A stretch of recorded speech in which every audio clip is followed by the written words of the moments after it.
I traveled to the Del Rio sector of Texas.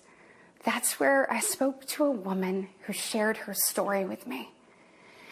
She had been sex trafficked by the cartels starting at the age of 12. That was Republican Senator Katie Britt of Alabama in her rebuttal address to President Biden's State of the Union, linking a graphic account of a young woman's sex trafficking to Biden's immigration policies. And saying she couldn't believe that this happened in the United States of America. But the abuse actually happened during President George W. Bush's administration nearly 20 years ago, and not in America, in Mexico. She was asked about that yesterday on Fox News. Did you mean to give the impression that this horrible story happened on President Biden's watch?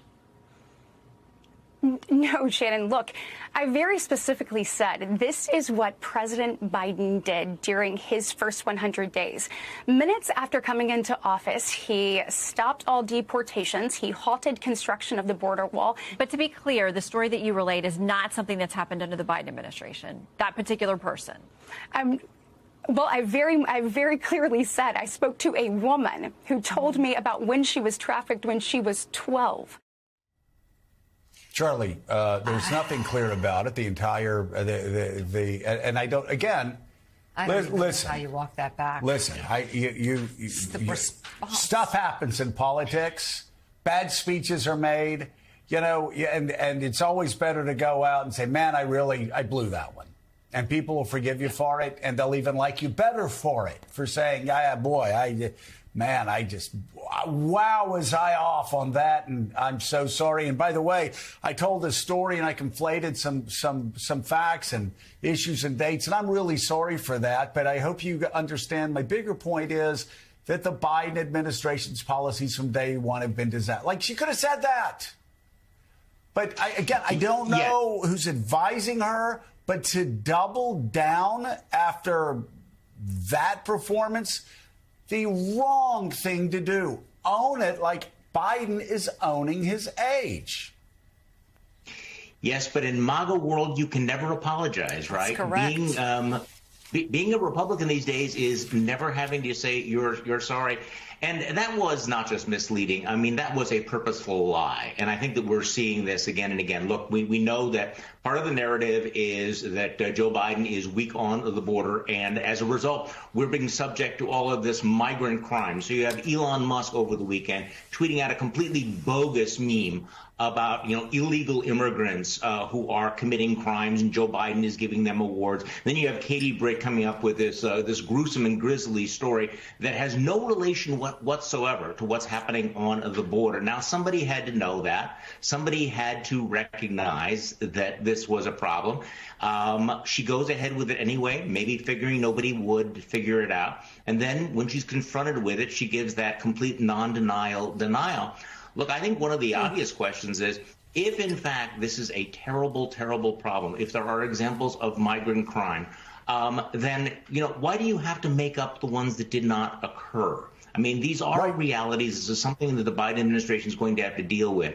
But it is interesting. It would be interesting to know who advised Katie Britt, who advised her on the drama, who advised her on the lies to give, because it didn't do her any favors at all. No.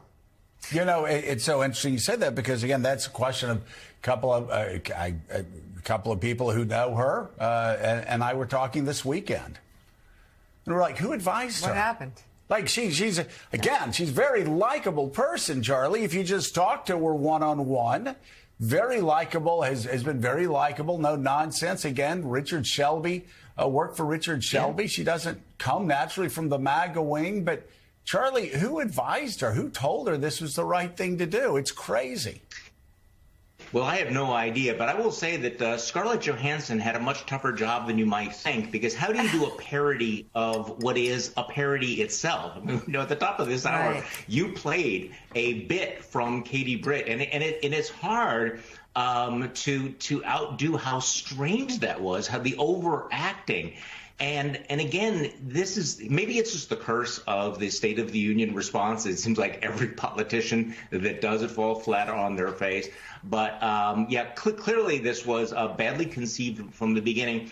And, you know, and it is funny, but this lie about the migrants, I think is important because this is going to be a massive theme in 2024. There will be caravans. They will try to take victims and exploit them politically. They've done this in the past and they're going to do it. So you can see that these are not just one-off gaffes. This is part of a narrative that they're trying to craft. And she fell flat on her face, you know, and on a very, very big stage here. Well, as you said, the crazy thing is, you know, they have these lies before every election, the migrant caravans with people coming up with leprosy, and it never works. Right. Again, they lose. They tried it in 2018, they lost. They tried it in 2020, they lost. They tried it in 2022, they lost. It is a loser because people understand they're lying. And think about the point Charlie just made. The situation is so horrific and so unspeakably bad that they had to make up. They had to make up a story that they attached to Biden instead of telling the truth about it, that it went all the way back to George W. Bush. The situation is so horrific that they put off an opportunity to deal with it. They killed the Langford bill. Right. That the president offered them. That would have closed and then the got border. on national television and lied. Yeah. Lied like a rug.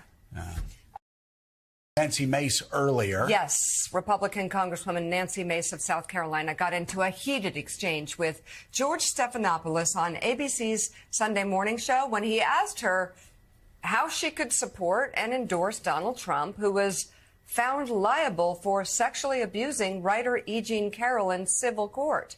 Mace, who revealed back in 2019 that she was raped as a teenager, avoided answering the question by accusing Stephanopoulos over and over again of trying to shame her. Take a listen. I'm not going to sit here on your show and be asked a question meant to shame me about another potential rape victim. I'm not going to do that. It's actually not about shaming you. It's a question about Donald Trump. No, you Trump. are shaming me. You've endorsed Donald Trump for president. Right. Donald Trump has been found liable for rape by a jury. Donald Trump has been found liable for defaming the victim of that rape by a jury. It's been affirmed by a judge. It was not a criminal court case, number one. Number two, I live with shame. And you're asking me a question about my political choices, trying to shame me as a rape victim, and I find it disgusting. And this is why women won't come forward. Women won't come forward because they're defamed by those who perpetrate rape. Donald Trump they are judged and they're shamed, and you're trying to shame me this morning. I think it's disgusting. I'm not shaming you at all. I told my story. It took me 25 years to tell my story. I was judged for it. I still get judged for it today. I'm asking you a very simple question. And I answered it. You're shaming me for my political choices. I'm asking you a question about why you endorse someone who's been found liable for rape. Just it was not a criminal court. But to sit here and ask me as a rape victim to try to shame me for my political choices is wrong, and I think it's offensive. You can repeat that again and again and again. And I'm going to because I I've done find it nothing to shame deeply you. offensive. See, what you're doing is defending a man who's been found liable for rape. I don't understand how you can do that. Not in a criminal court of law. This was a civil judgment over sexual abuse, not rape, by the way, and she made a mockery out of it. Can we pull up the Washington Post headline to? right there? In fact, it has been shown to be rape. The judge affirmed that it was, in fact, rape. Donald Trump was found to have committed rape. That's just a fact. That is a civil judgment, not a criminal court. They're two very different things, and you know better. Well, I just showed you the facts. You know better. You show that you're very comfortable with what Donald Trump has done. And what you've done is offensive to women who've been raped. What you've done this morning is offensive. We'll let the viewers decide about that. No, it's just not offensive, and she's not shamed because she's incapable of being shamed. Although she tried to shame E. Jean Carroll. My God. Well, Trump continually tried to shame E. Jean Carroll. And again, I guess... This is a woman who was leering and jeering Hunter Biden as he walked into the conference room when he tried to show up to testify in public. Yeah. And then ultimately their private testimony went very badly, but that's a side issue. She was acting like an 8th grader. Screaming at him. I just wonder... Shaming how him. stupid Jonathan Lemire she thinks people are. How stupid. And that's the thing. Again, whether it's bad acting, whether it's lying about a story that happened when George Bush was president and trying to attach it all these years later to Joe Biden and then going on TV and lying about it. Like, maybe after a while, Republicans could figure out why they lost in 2017, lost in 2018, lost in 2019, lost in 2020, lost in 21, lost in 22, lost in 23. Because they think that everybody is so stupid that they can do that sort of routine where she knows, she is defending, she is endorsing, she is all behind a man who a judge said raped another woman and then defamed her. Talk about shaming a woman if she's so concerned about rape victims being shamed. What about what Donald Trump does to his rape victim? Judge said she was a rape victim. Day in and day out, constantly shaming E. Jean Carroll, so much so that the jury had to come back a second time and make the penalty so bad that maybe he would stop shaming a rape victim. But that's who Nancy Mace aggressively endorses instead of a woman who saved her political life in South Carolina. Yeah, Trump actually went after E. Jean Carroll again over the weekend, and there's some chatter that maybe she should file another defamation lawsuit for that. Yeah, it's bad acting, but really it's bad faith. What we saw from Representative Mace there, it was indeed, even though she's impossible to be shamed, it was shameful, trying to twist what George Stephanopoulos did and go on the political attack, tried to hide behind something, of course, that truly terrible happened in order to defend her support of Donald Trump. And this is what we're seeing more and more from Republicans, where it's not just that they're trying to lie for political points. They're detached from reality. And I do think there are consequences here. That in that moment, maybe they can blast out a fundraising clip and make a little bit of money. And maybe in their deep red districts, they'll get a little more support. But they're talking to a smaller and smaller slice of the electorate. That Americans, I think, on the whole, are tired of these lies. They're tired of the chaos. They're tired of the ugliness. You know, and I think that was on display Thursday night at the State of the Union when President Biden repeatedly heckled from the crowd. That didn't play well with most Americans who do want to see still, even in this day and age, some decency in our politics. And yes, we're a deeply polarized country, but this elections after year after year after year are still decided by those voters, as small as they may be, who are in the middle, those independents, those swing voters. And this is the sort of thing that repulses them. And that's part why Republicans have been on such a losing streak here. And they're making no effort, Joe Mika, no effort whatsoever to grow their base of support. They're talking to diehards who are more and more passionate, but there are fewer and fewer of them. Yeah, and you know what you saw there with George Stephanopoulos, Katty Kay, before we expand the conversation, Nancy Mace, you know, who has openly spoken about a terrible experience, weaponizing it against George Stephanopoulos, which is, it seems beyond twisted. But again, this is Trump world. And this is a man who has been accused of rape several times over and has other accusers that he's bought off. And that is an allegation that might be brought into the case against him with Stormy Daniels. On top of it, said on tape that he enjoys and can grab women by their genitals, bragged about it, and then doubled down on that in his deposition when he was sued by E. Jean Carroll. Yeah, I think anyone who knows George Stephanopoulos knows that he is one of the least likely people in the world to try and shame somebody who has suffered that kind of awful experience. I mean, that's just not the way George carries out his journalism. He's fair, he's honest, and it was a legitimate question. I wonder, you know, if Nancy Mace had been asked about any other politician, if she'd been asked, I don't know, if this had been a question about a Democratic politician, would she have been so offended by the question? It's hard to know. I mean, you're right. From the Democrats' political point of view, the more they can point to the extremes of Donald Trump, the more they can point to the extremes of Marjorie Taylor Greene as she was performing in the State of the Union address, that's where they feel they can remind people about the choices that are at stake in November. The whole idea of Trump amnesia, as it's being called, when Donald Trump mimics Joe Biden's stutter in front of an audience in Georgia. How many suburban women voters in all of those cities we keep talking about, in Detroit, in Philadelphia, in Georgia, are going to listen to that and think that's the kind of behavior that they want to endorse and give their vote to? The Biden campaign thinks that it can just let Trump, be the most extreme version of himself, be the most obnoxious version of himself, and that is going to help them in November. And over the course of this weekend, we saw the extreme elements of MAGA behaving in the way that the Biden administration hopes is going to remind voters what's at stake, what the choice is.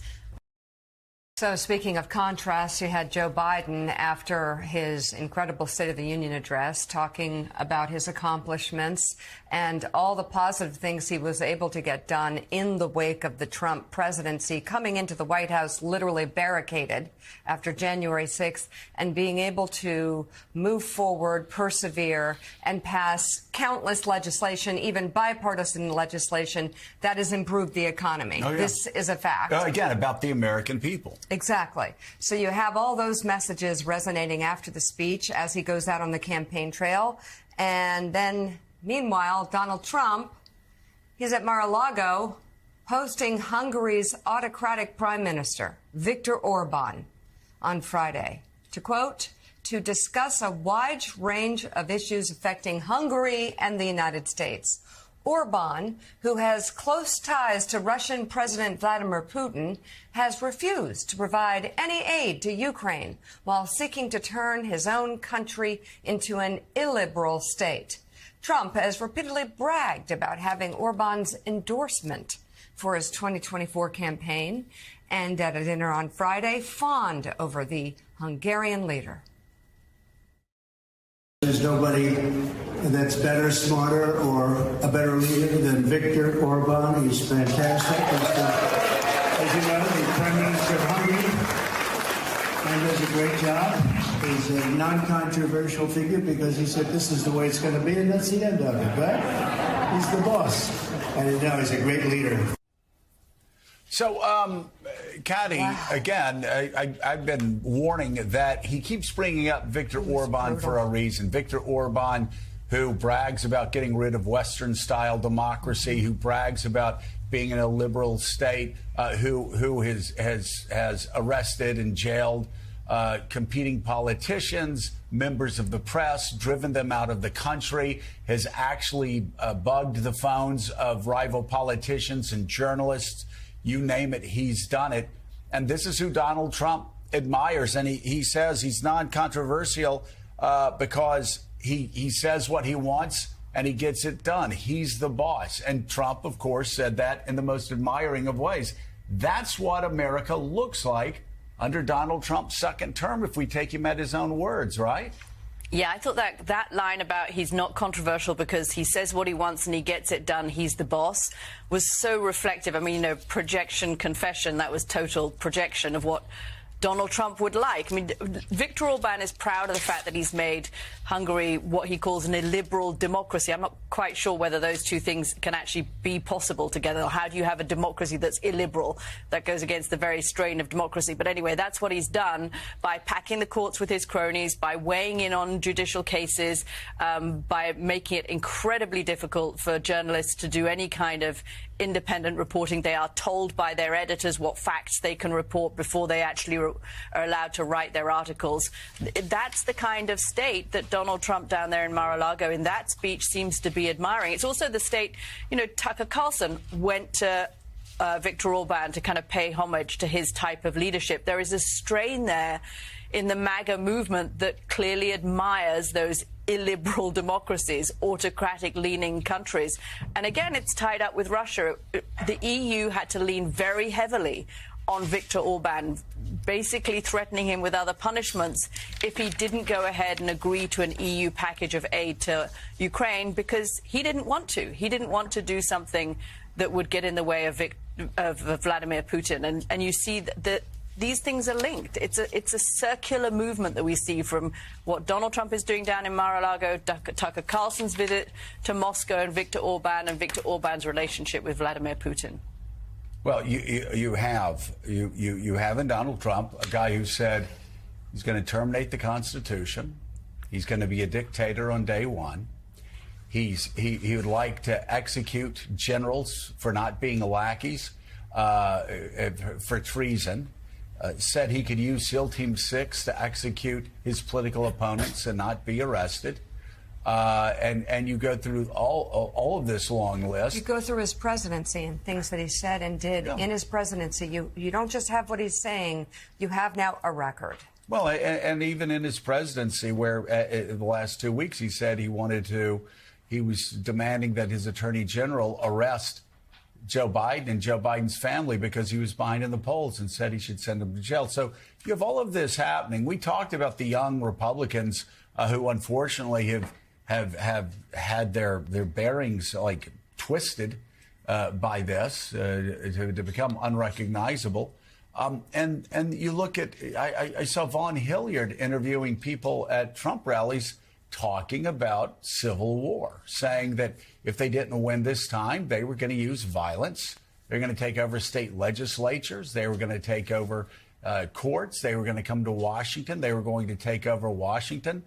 Charlie Sykes, this is not a test run. This is a guy that's told his followers, if I win, I'm going to be a dictator. And his followers are all in. And again, Charlie, how perverse that it's people that I went to church with, evangelicals, a lot of them that seem to be swept up into this totalitarianism, this authoritarianism, and also small government Republicans, Tea Party types that wanted small government. They're now begging for an autocrat, for a tyrant, for a dictator. And all of this is happening in broad daylight, in real time. And there's no subtlety. There's no secret about it. As Katie mentioned, he's leaning into his embrace of illiberal authoritarianism. He says it out loud. And, speaking of, the younger Republicans on the bench, you have people like Nancy Mace now who are forced to go out and justify the fact that this illiberal authoritarian who's talking about civil war is also been found liable for rape. So you begin to put together this picture, what Republicans are embracing right now, what they are endorsing, and what Donald Trump is bringing into this campaign. Because Donald Trump is not going to get better. I think throughout 2024, what you're going to see is his inability to restrain his id. And the fact that he's up there on stage at Mar-a-Lago talking about, he's not controversial because he's the boss. He says something and it's over. This is clearly something that he admires. This is clearly something that he aspires to. And yes, it's alarming. And I know there are people out there who say, look, you guys are engaging in Trump derangement syndrome. Just simply listen to Donald Trump. Listen to what he is saying. Listen to what his supporters are saying on a daily basis. It's not a secret. Well, he is preparing everybody for what he's going to do. When he says he's, talks about terminating the Constitution, when he says he's going to be a dictator on day one, when he talks about executing generals who are insufficiently loyal, or finding media outlets guilty of treason, when he talks about all the things he's doing, when he says, he argues in court that he can execute political opponents using SEAL Team 6, and he can't get in trouble for it. When he says that in court, then he's telling people what he's going to do, and yet these younger Republicans just fall in line. They're going to lose. They're going to destroy their careers. And you look at Nancy Mace, even after Donald Trump is found liable for sexual assault, and a judge says, really, he raped E. Jean Carroll. And there are other women who have also accused him of rape. Right. And there are other deals that have been struck that actually the prosecution, the Alvin Bragg case, they want to bring. They want to bring forward to show that this is a pattern of behavior. So 91 counts, then a sexual assault, then fraud. I'm sorry, I just want to go over his legal challenges. I've just got to say, I was speaking specifically of Nancy Mace. A judge talks about Donald Trump raping a woman, and because she has no choice but to blindly defend Donald Trump, she defends a man that a judge says is a rapist and does it without apology.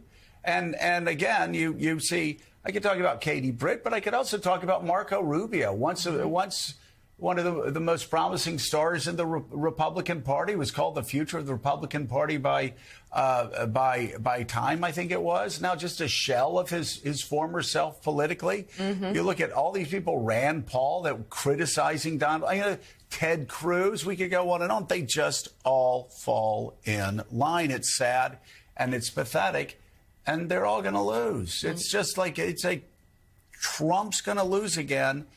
And for some reason, they can't pull out of this political death spiral. Right, and we should show the Nancy Mace exchange at some point because she accuses the reporter of shaming her.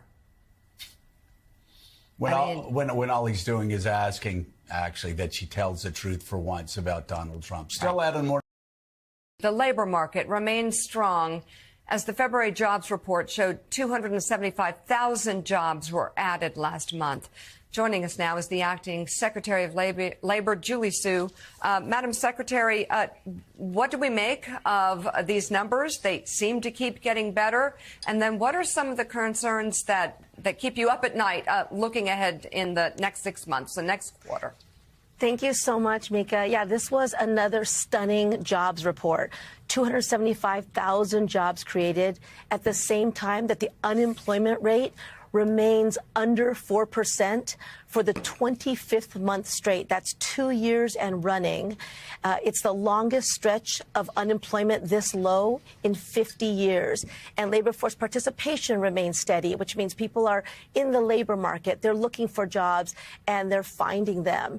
This is work. It's progress. It was not promised, right? Many people predicted that this would not happen. We would not have the kind of jobs recovery we've had, not have it this quickly. We've seen real wages go up.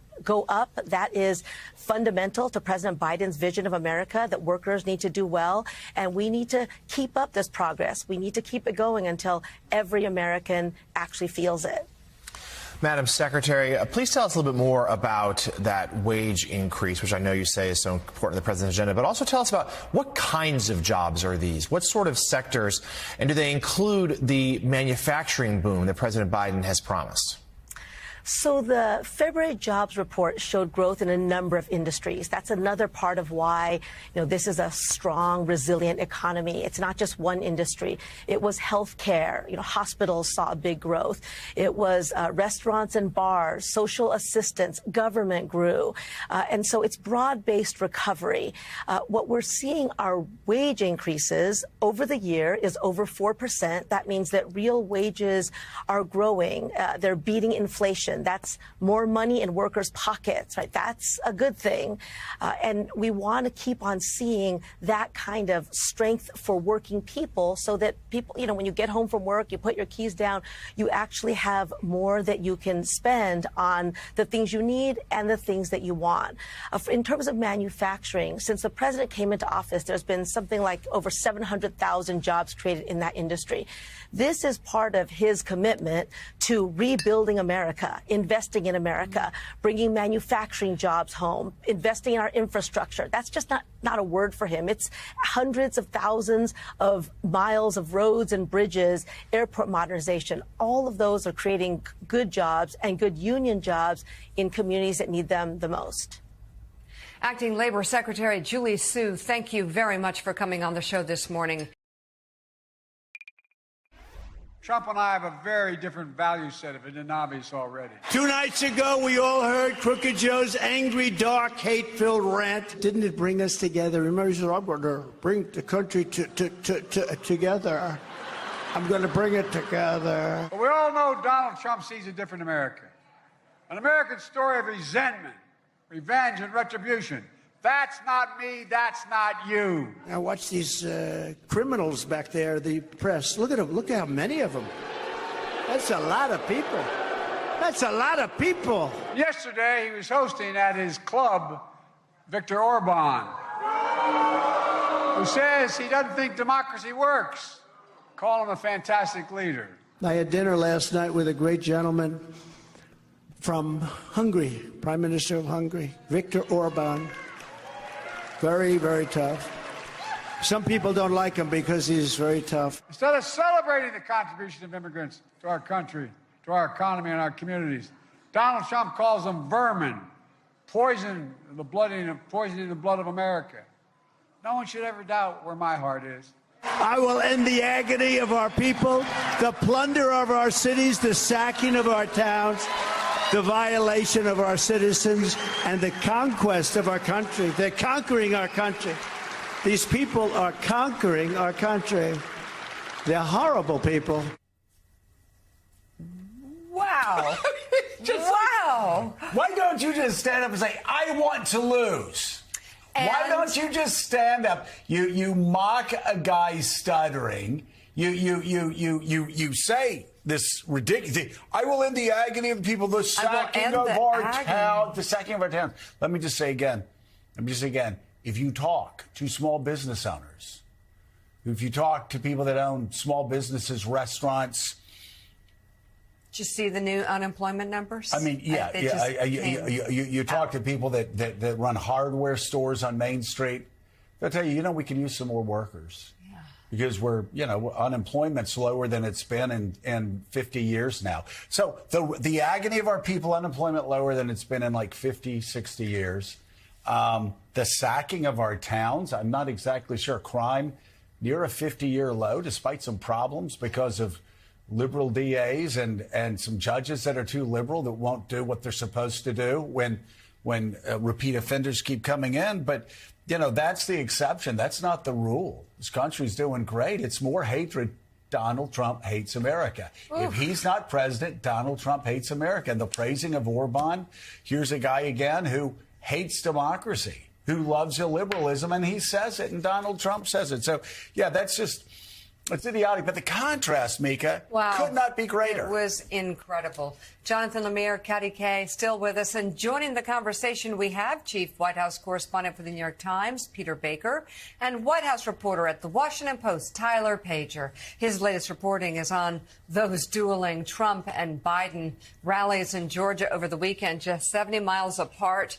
But in terms of tone and in terms of outlook, thousands of miles apart. I mean, Tyler, you're reporting on the two rallies. I mean, the thing that every politician wants is a good, clear contrast. That's what campaigns are about. If you can contrast between yourself and your opponent, you're in really good shape. I've got to say, Donald Trump and the freak show that was on the floor, this is me talking, not you as a reporter, on State of the Union night, for a lot of people, I would guess, in the Biden campaign, it's lining up pretty nice. That is quite a contrast. Donald Trump, for some bizarre reason, moving into the general election, telling Romney Republicans, we don't want you. Telling Nikki Haley Republicans, you're traitors. We don't want you. He's boiling down his support instead of expanding it. I've got to believe the Biden campaign likes how this campaign's lining up. Yeah, after a lot of months of anxiety about Biden's launch and the early months of his campaign, the last few days at the White House and the Biden campaign in Wilmington, Delaware, have gone just according to plan. And we saw the reporting that the Biden campaign raised $10 million in the aftermath of the State of the Union. And so they're quite thrilled with exactly what you're saying, Joe, that contrast. They started with that State of the Union address where Biden performed, surpassing Democrats' expectations. I spoke to one voter at his event outside Philadelphia who was so nervous about Biden's speech that she did not watch it in real time, worried that he would have a gaffe or stumble. She read the news reports the next day and was quite pleased to see the president did well. So it started there and has continued through the weekend. I was then in Atlanta with him where he gave a very tight 20-minute speech, largely sticking to the same script that he delivered at the State of the Union, but sharpening those attacks against Trump. And that's what the Biden campaign wants. They want this to be an election of a binary choice between Trump and Biden. And so they feel that the contrast is, as you said, 70 miles apart, but miles much further apart in terms of message and tone. I think we'll continue to see Biden deliver that same sort of message as he goes to New Hampshire today and then Michigan and Wisconsin later in the week. But Joe, you're exactly right. A lot of relief and excitement in the Biden camp, and also among the donor class and voters who were quite anxious as we saw a series of polls show Biden trailing. Obviously, it's too early to see any sort of movement yet on the polling front, but I know there will be a lot of anxious Democrats waiting to see how much the ball has moved after a successful few days. I'm 51 and be 52 later this year. I started thinking a lot about aging and like what's possible for me as a woman as I age. Was that something you thought about making this film? You know, I don't think about it a lot because I'm just busy doing stuff, but I can see it now. I didn't realize that I would be happier than I've ever been. And there's a kind of contentedness. I think it might be hormonal. I think something happens to you and like something goes through your body where suddenly you're like, don't care.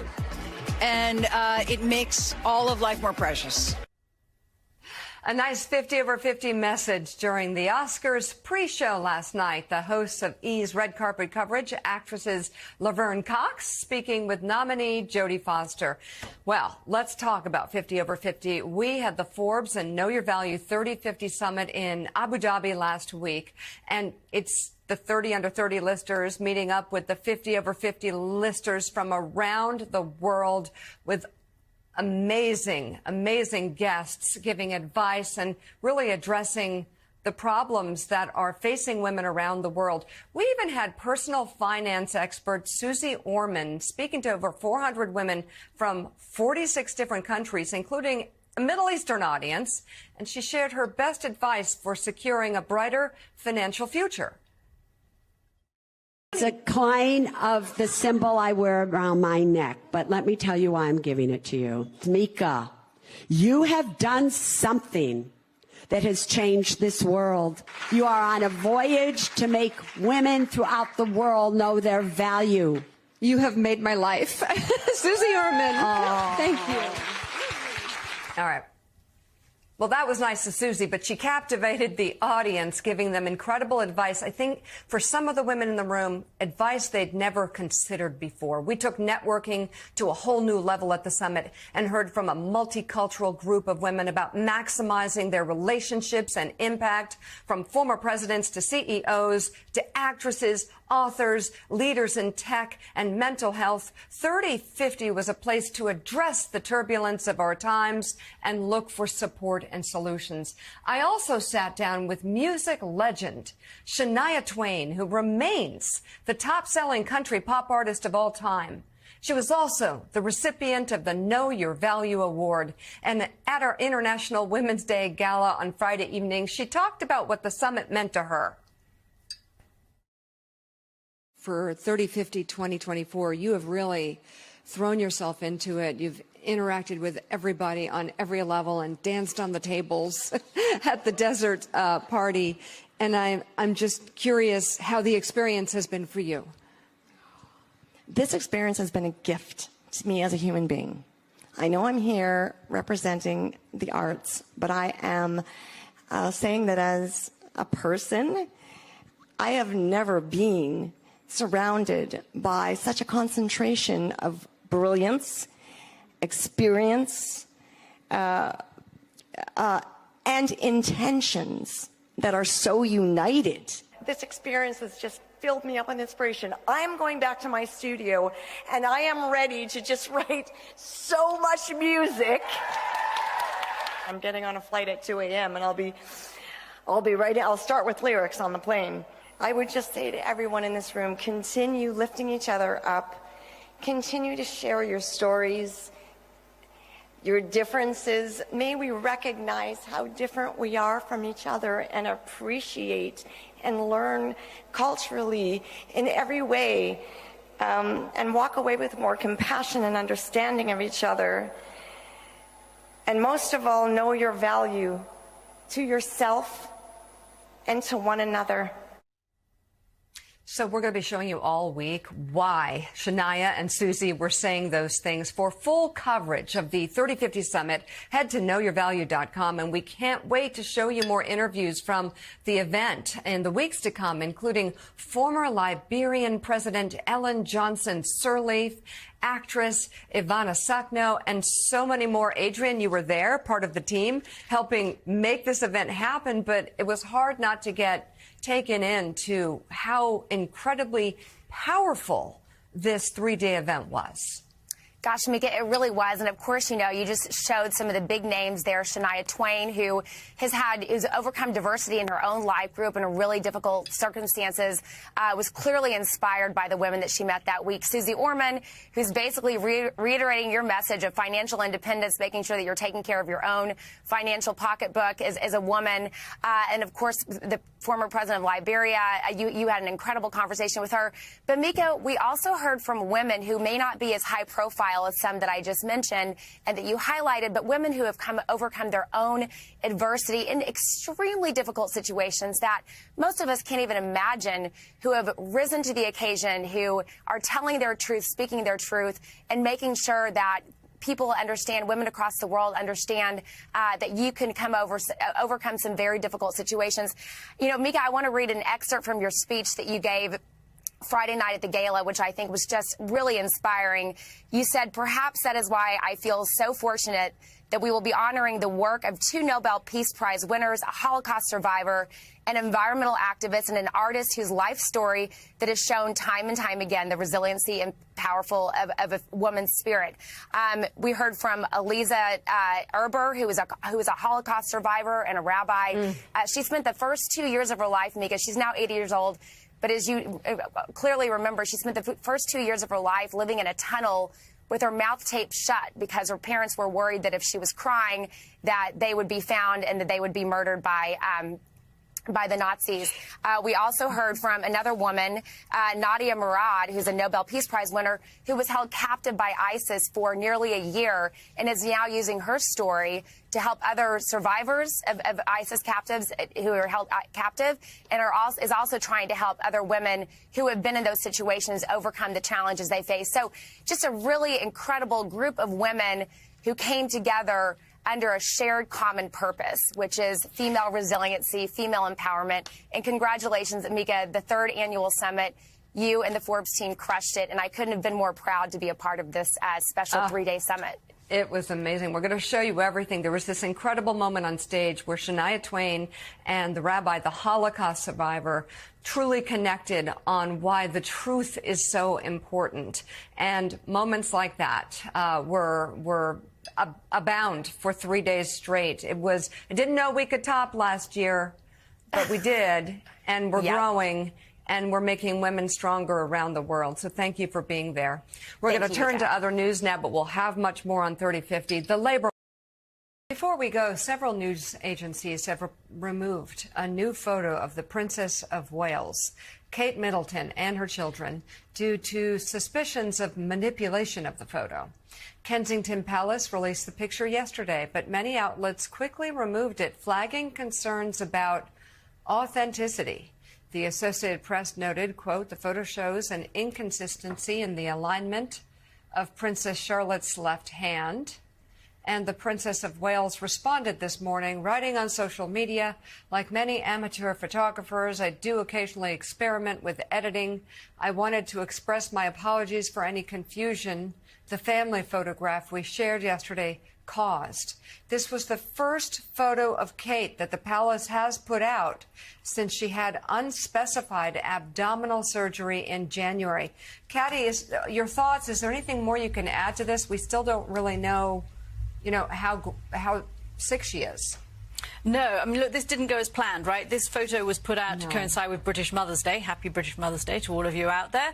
And they hope that this would kind of reassure the British public that Kate is well, that she's had her surgery, and that her recovery is on progress. And, of course, actually it's just been taken up with this firestorm about the photograph that seems to rather unfortunately have cut Princess Charlotte's hand off her from her arm. And so they've had to issue this apology. I mean, I think it's just, it's about trust, right? Trust is the currency of the realm at the moment, and this doesn't go very far to helping the British public trust what they're seeing from the Royal Palace. Yeah, a lot of questions about people not seeing her as much. And, and Charles. So. And all right, we'll have more on this tomorrow. That does.